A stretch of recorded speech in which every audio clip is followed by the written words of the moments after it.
Hello, it's Lew again.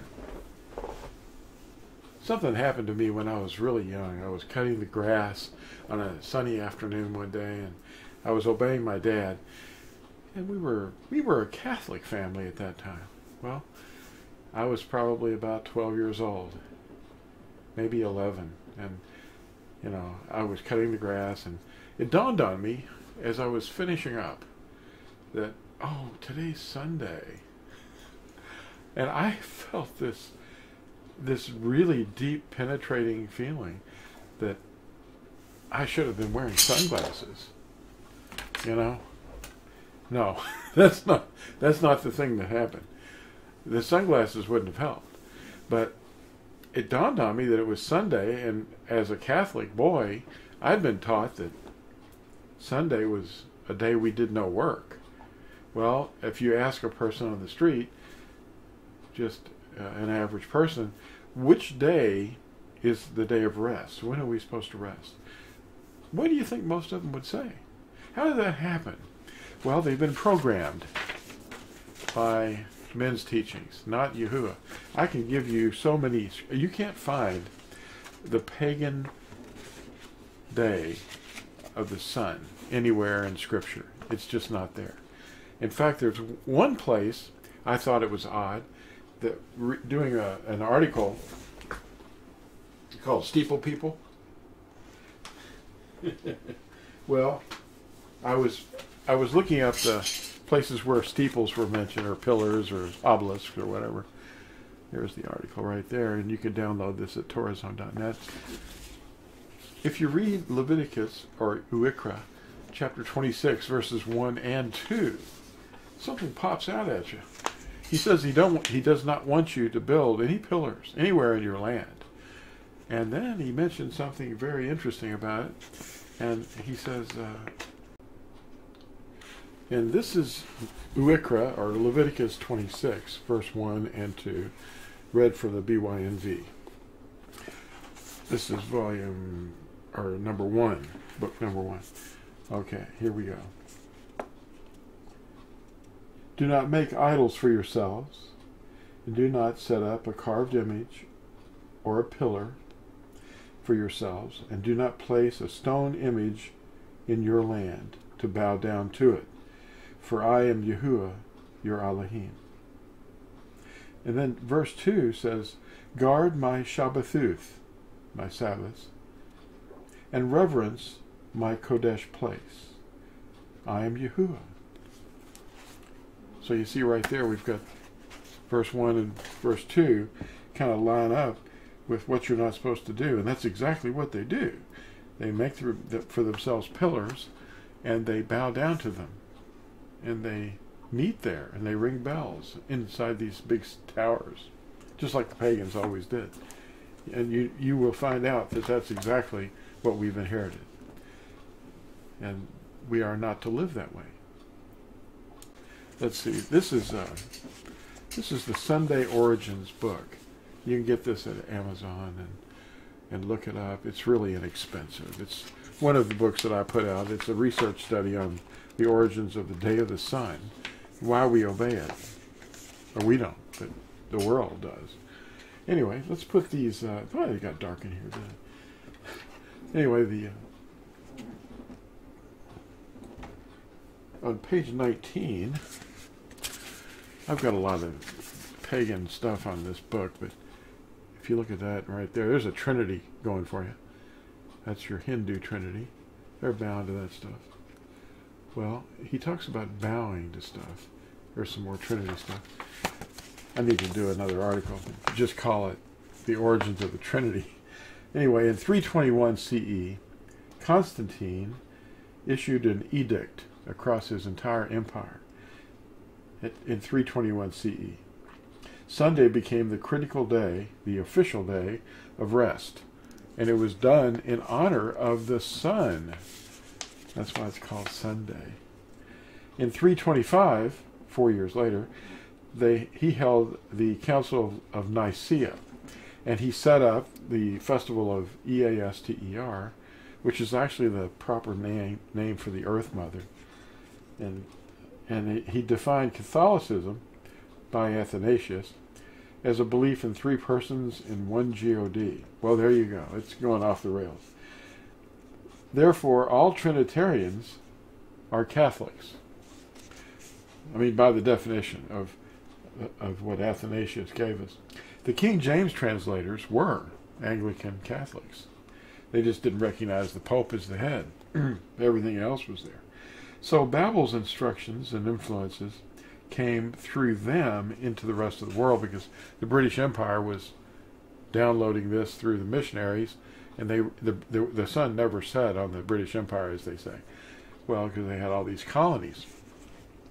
Now, a little bit later, after Constantine died, in 364, around that, 370 CE, the Council of Laodicea states that those resting on Shabbat, or Sabbath, were labeled Judaizing heretics.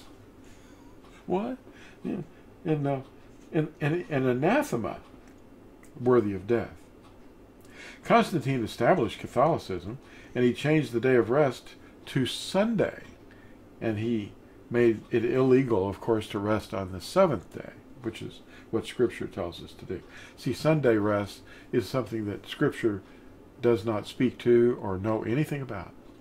So the idea of sola scriptura, if you're just living by Scripture, you'll never find anyone having a supper in the morning at a steeple or anything like that. Anyway, the Council of Laodicea states that resting on Shabbat would label you a Judaizing heretic. So this, another interesting thing about it is, they changed the day of rest to Sunday and made the symbol of Constantine's deity the symbol of Christianity, Apollo, the sun deity.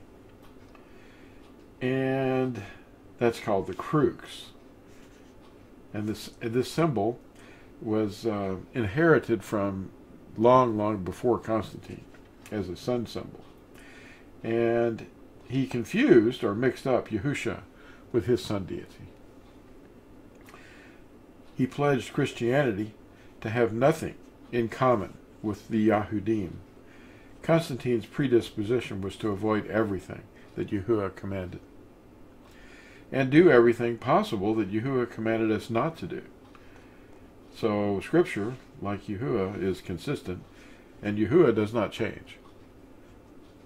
The first day of the week is always the day after the seventh day, and it's the first work day of the week, actually. The pattern, or reign of Babel, is worldwide. And of course, the book goes into the Hindu part of what the Lord's Day actually means. And it is actually this title, Ravivara, which is actually the Hindi name for the first day of the week, which they worship the sun on. And this was a reference to Ravi is a title for their sun deity. It's Surya. No. Yeah, Surya, a solar deity. This is a worldwide deal going on. It's all about Nimrod. Anyway, there's a picture of our buddy Ravi. He's got a little halo and a flute or something. And then there's the crux that was inherited from the Norse. And of course, the days of the week reveal quite a bit. They're all named after pagan deities of the pagans. Well, anyway, this stuff happens because they make stuff mean other stuff. It's called syncretism. And there's a lot of things in this article. You can get these downloaded for free from torazone.net. And you can also get a hold of our, on that same site, you can get, this is on the disc too, but there's a disc that you can order called the Ambassador's Training Package. And it has all these articles and many more, which you can email around and send to your Staples store over there, and have as many made as you need. So, what do you think? Oh, look at this little rock I have. Wait a minute. Where is it? There it is. It's got a name on it. It's a white stone. Figure out what that name means. You'll see it all over the place eventually. And then there's an article too that if you don't want to get this book from Amazon, you can download this 4-page tract that is telling you a lot of things about the origins of Sunday, the day of the sun. And there's no excuse for you not, at least to challenge the things that you've been taught. Well, I just wanted to share that real short, brief study with you. It really bothered me that I was, working on the day of the sun, and I realized later in life, after I did my research, wow, the whole world is deceived. Truly, it's definitely completely different than reality. Is nothing like what the fathers have taught us, the church fathers. Thank you for watching this, and please like and subscribe and share this video. And perhaps others will be able to hear something they've never heard. Sunday is a pagan holiday, and it never was found in Scripture. So live by that. This is the way. Walk in it. Bye.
Hello.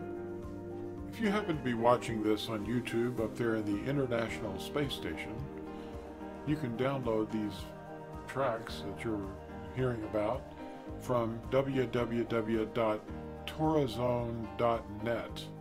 I'll put the link in the description of this video. Thanks for watching from up there, and we'll talk to you later.